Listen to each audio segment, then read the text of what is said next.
जब भारत में केवल तलवारों की गूंज नहीं बल्कि विद्या, कला और संस्कृति की भी महक थी। तब एक राजा था जिसका नाम सिर्फ युद्धों में नहीं बल्कि ग्रंथों, शास्त्रों और कविताओं में गूंजता था। वो थे राजा भोज।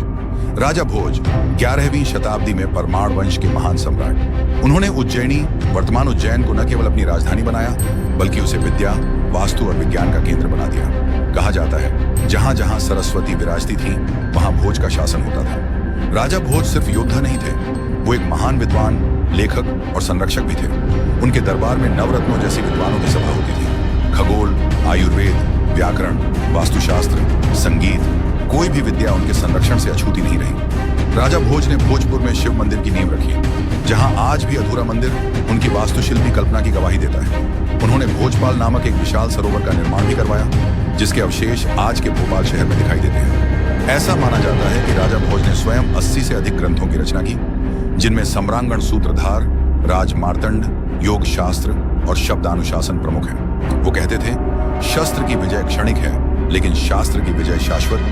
राजा भोज केवल ज्ञान में ही नहीं, युद्ध कला में भी पारंगत थे। उन्होंने अपने राज्य की सीमाओं की रक्षा करते हुए कई आक्रमणकारियों को रोका।